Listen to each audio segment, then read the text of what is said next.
ay pagka sa seminar naman mabilis. So yung nauna natin at saka ang goal ko, may matanim. Every time na tayo ay nagle-lesson, may matanim sa bawat isa. Diba? Yung una, yung intercession natin.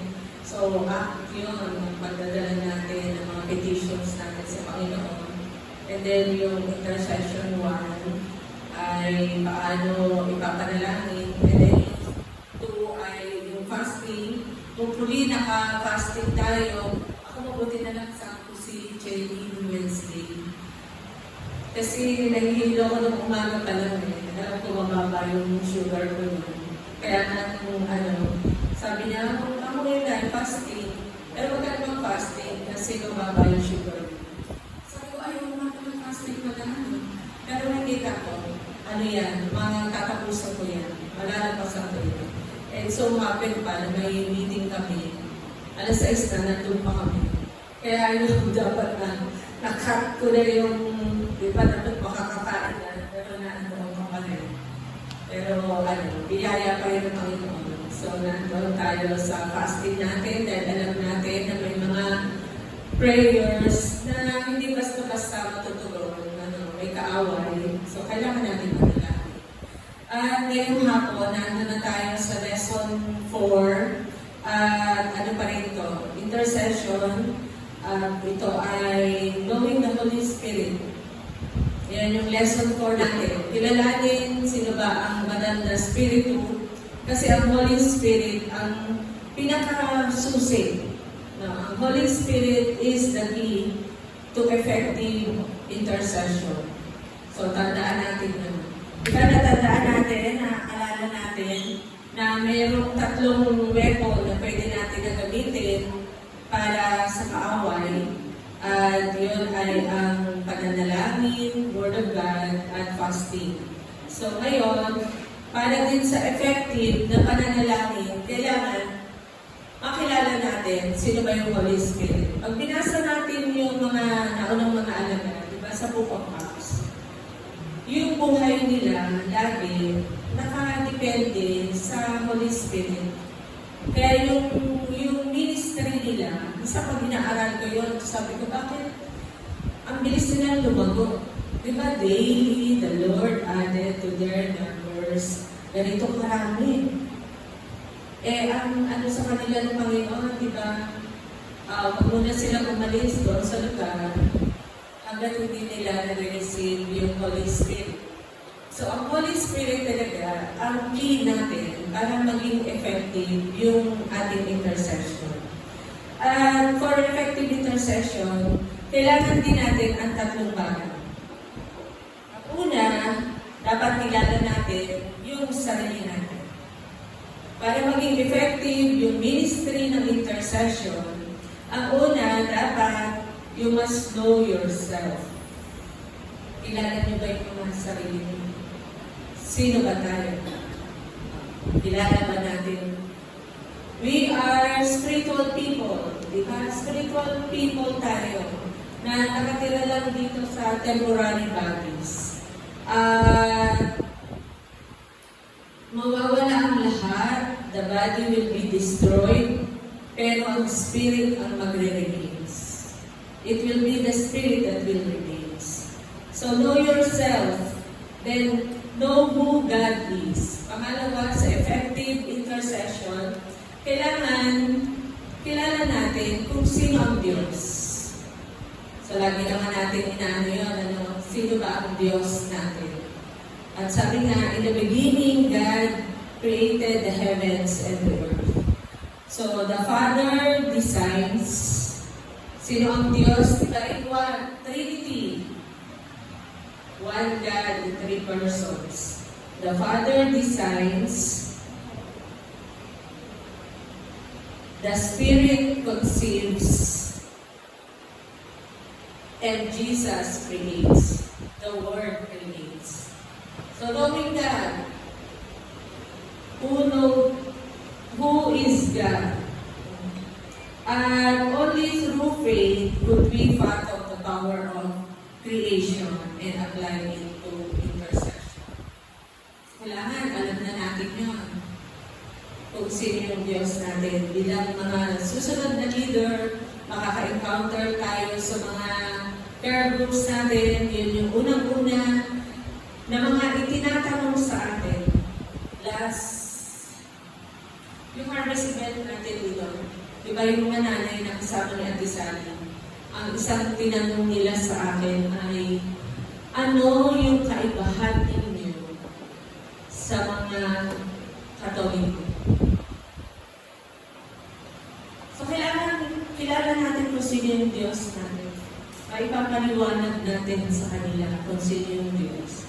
Diba, one God in three persons. At mula doon sa creation, yung God the Father ang nagdisenyo, ang Holy Spirit ang nagkonsilyo, at ang Panginoong Jesucristo, siya yung Word na nabuhay at sumasa atin. So that is one secret ng powerful intercession na kailangan natin sa ministry natin. Kaya sabi ko nga dun sa nagtanong, anong kaibahan? Meron tayong personal na relasyon. Kilala natin kung sino yung Diyos natin. Sabi niya, wala kayong antanda. Diba? Pag sa Catholic, nag-antanda. Sabi ko, wala kasi ano lang naman sign. Pero naniniwala kami sa God the Father, the Son, and Holy Spirit. And then sabi niya, wala kayong santo. So bilang mga future leaders, inaaral din natin yung pinapanalangin natin, inaaral natin. Sabi ko, kasi meron dalawang namin na napakatanong during nung harvest event. Sabi ko, wala kami yung santo, yung pinaliwanag ko sa kanya.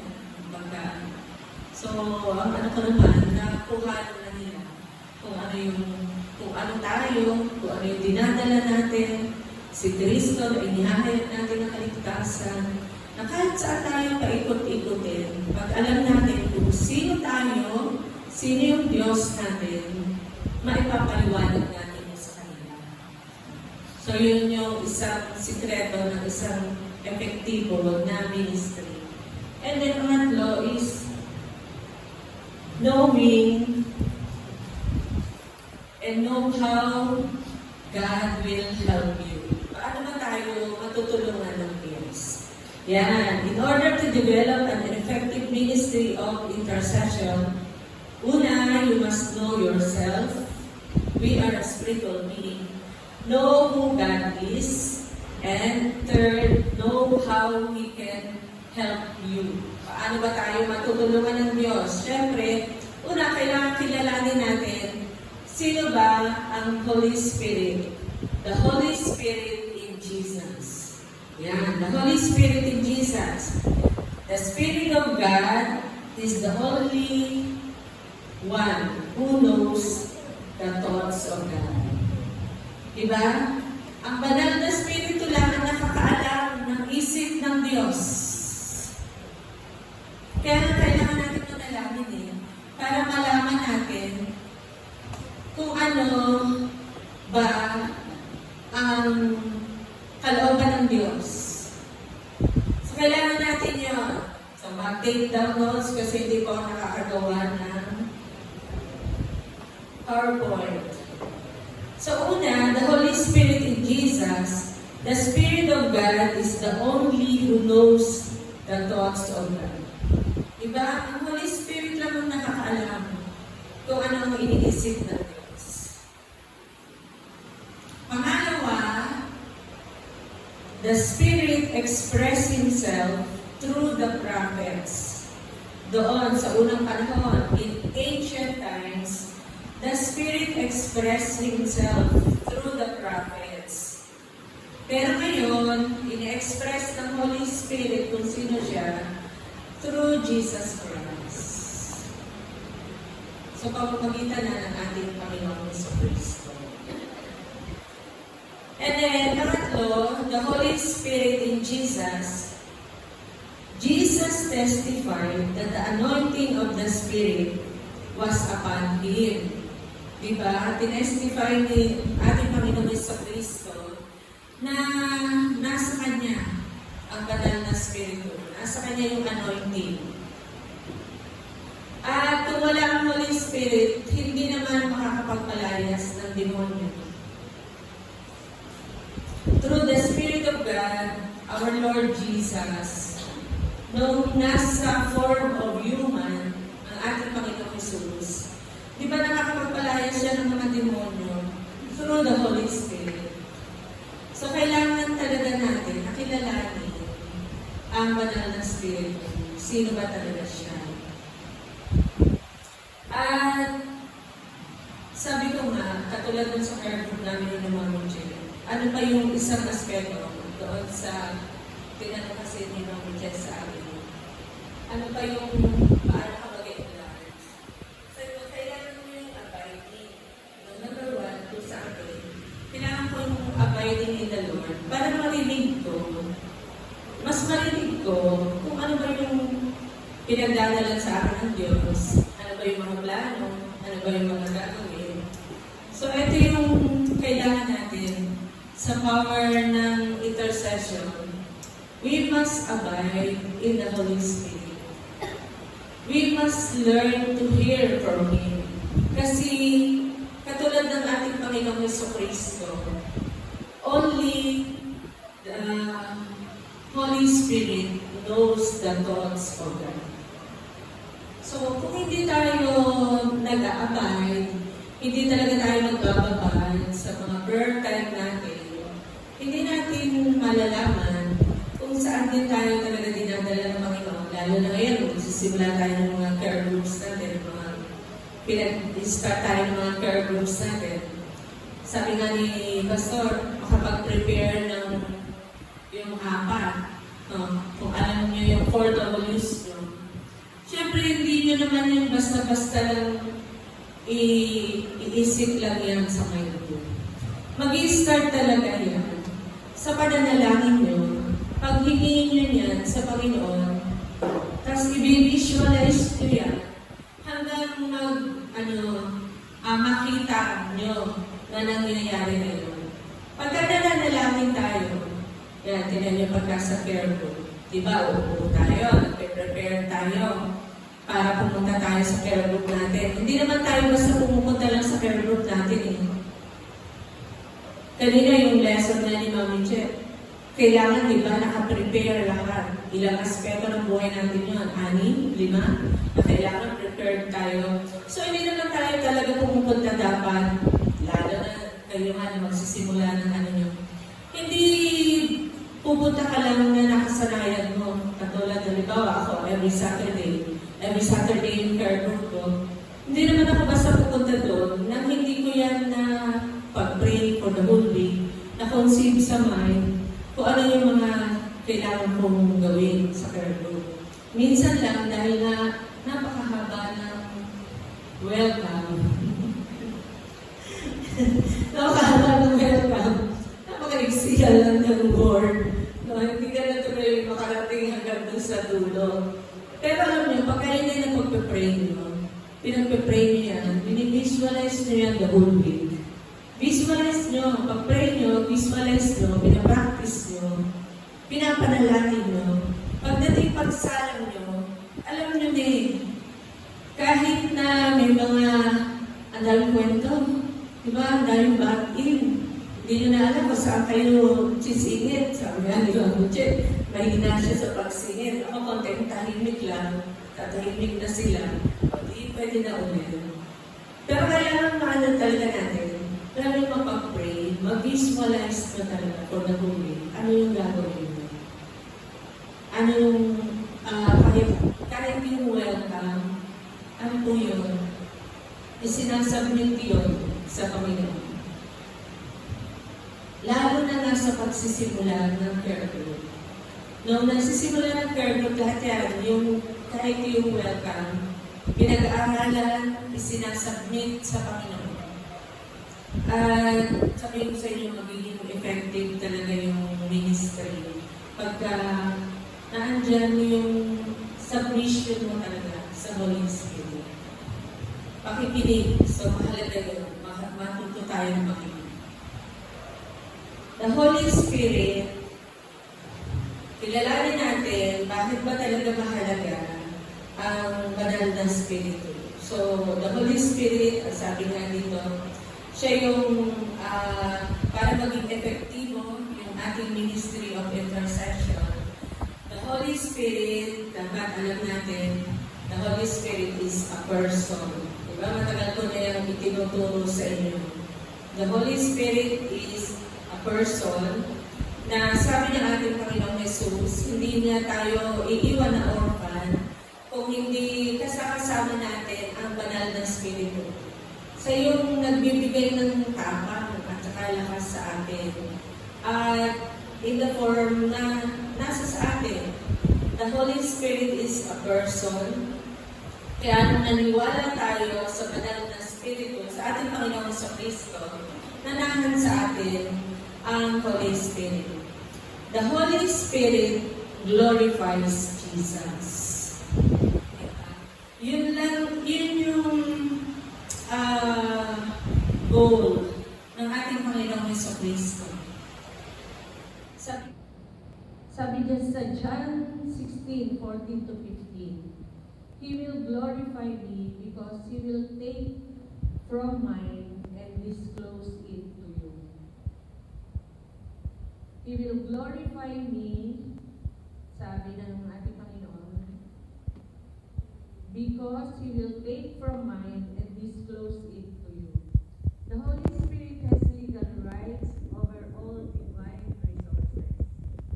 He is willing to share them with those who have decided to glorify Jesus. So sa tatayo natin ang ating mga care group, ang punto, ang goal pa rin, ang end pa rin nito, ay to glorify our Lord Jesus. Hindi para dumami ang pobla. No. Kung hindi para mag-glorify sa ginagawa natin, para mag-glorify ang ating Panginoong Jesucristo. Yun yung dapat na goal natin, no, para sa ating pag-establish ng ating mga care group. Kaya dapat hindi tayo lumiliban. Sorry nga lang itong week na to talaga, at saka last week, napaka-ulan, di ba? Pero dapat, hindi tayo lumiliban sa ating mga care group meetings.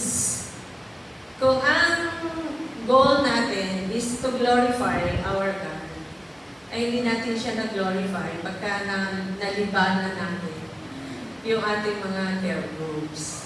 So, tandaan niyo yan, mga bagong mga magtatayo ng mga sarili niyong care group. Kaya kayo mag-establish ng mga care group niyo.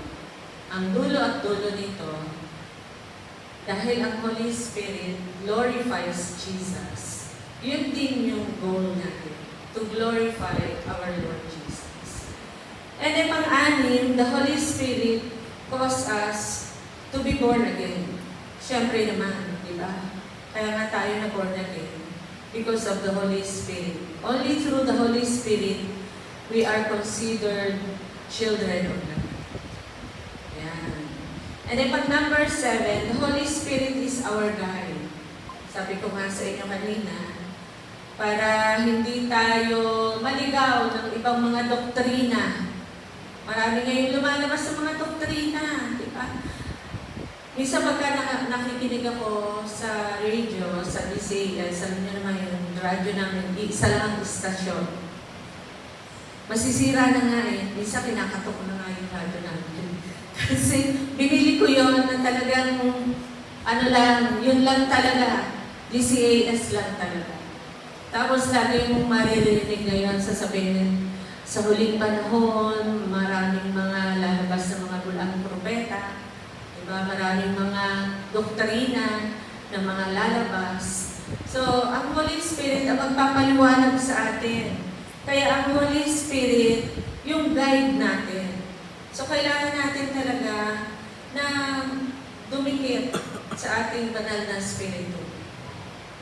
Para, sabi dito, the greatest protection to avoid falling into a man-made doctrines, sariling doktrina, is to maintain a strong relationship with the Holy Spirit.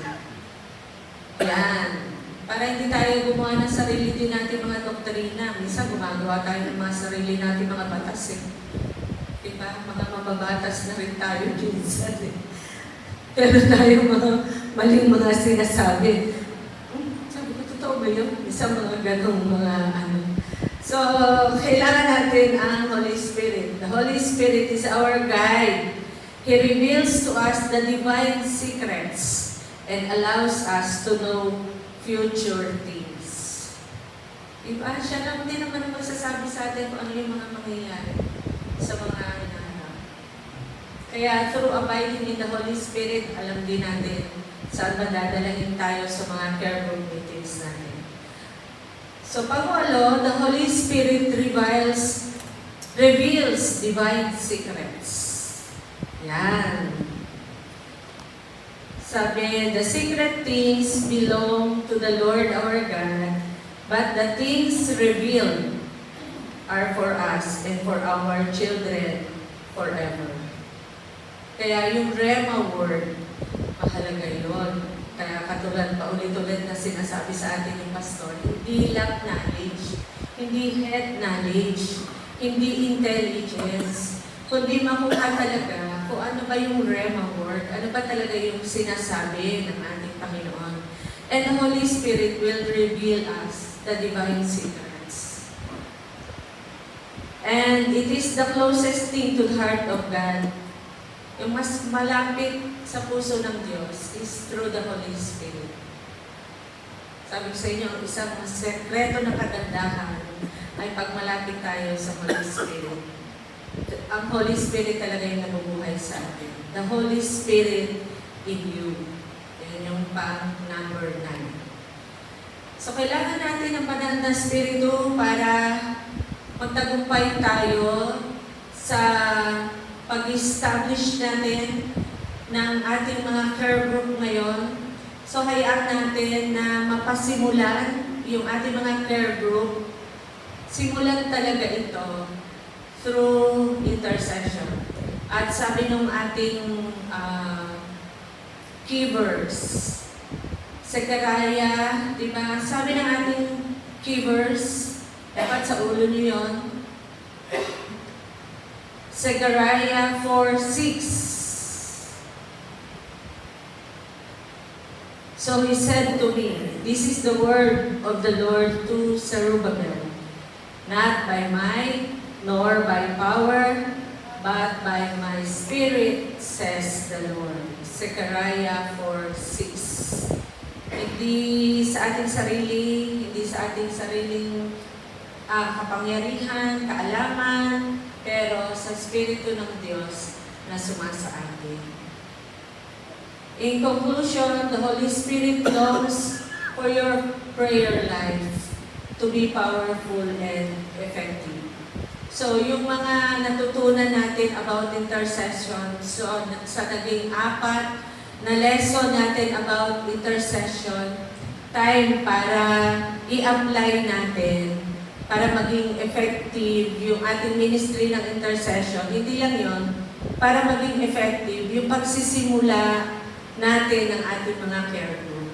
Diba? Excited ba kayo na magsimula ng mga care group nyo? Ako parang excited ako na magsimula ulit ng mga care group ko. Gusto kong palitan, hindi naman. Gusto kong palit. Magbago. Pero yun, yung intercession, kailangan natin talaga lift them to the Lord. Diba, tinuro ko sa inyo, ano ba yung mga kailangan panalangin para sa mga taong ito. And then, magbabad talaga at mag-fasting. And then ngayon, kumabit talaga sa Holy Spirit. For it is not by might nor by power, but by my Spirit, says the Lord. Yan. Sana excited na tayo para sa mga care groups natin. Yan. Magandang hapon.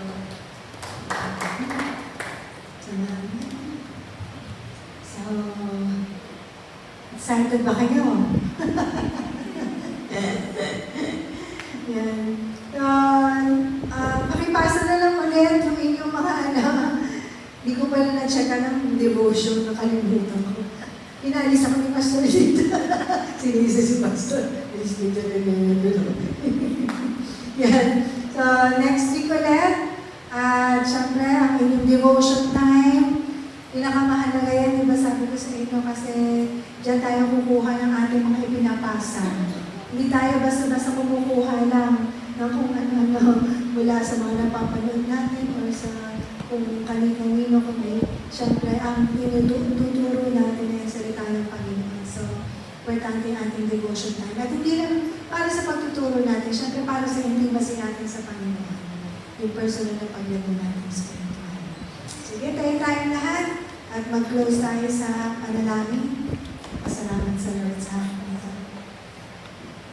Ama, maraming pong salamat sa natapos po namin week 4. Salamat Panginoon dahil alam namin na after this, may mga care groups kami na mabubuksan. Salamat sa gagawin niyo pong pangunguna sa iyo pong mga anak, Panginoon.